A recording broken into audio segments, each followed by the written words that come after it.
I am back with my co-hosts for the evening, Academy Award winners Craig Barron and Ben Burt.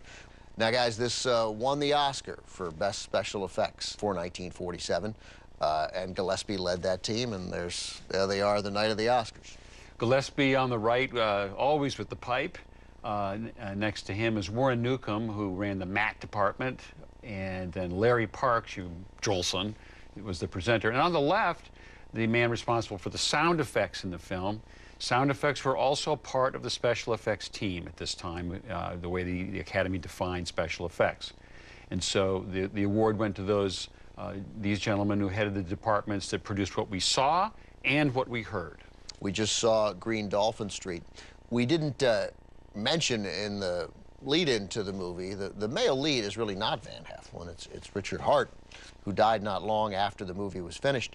But he goes off when he leaves the English Channel town. He goes off on a ship. And that ship was a miniature, the one that we see in the movie, but it was a pretty significant miniature. They talk about miniatures, but at MGM, often these miniatures wouldn't, they would fill a room when they were fully built. They had done ships for the original Mutiny on the Bounty that were quite large. So they had some experience with this.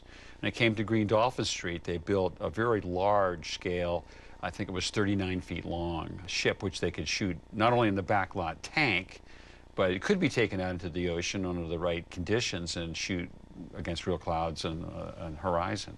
And they destroyed the ship, too, during the movie for a big scene that then didn't make the movie, which must have been, I suspect, for the guys who worked on it, for Gillespie's team, for Buddy Gillespie's team, must be disappointing to have a big effect like that, the destruction of the ship, and then not have it turn up in the movie. Well, sometimes you do work on scenes that are in the script that ultimately, for time, have to be cut. If the film has to be shortened, there are some scenes that might wind up on the cutting room floor, so to speak.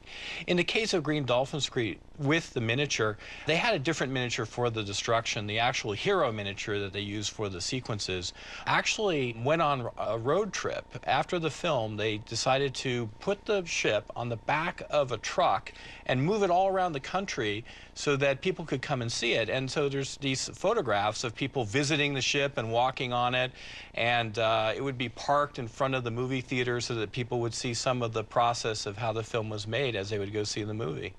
And it's odd, because you've just seen the movie, you know that the ship is not the most important part of the movie in any way.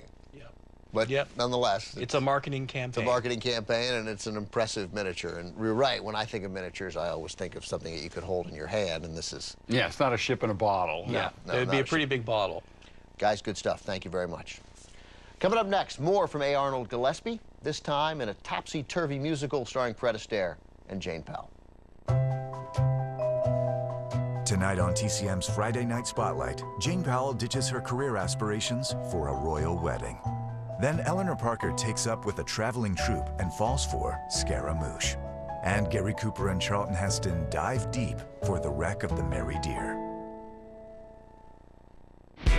TCM invites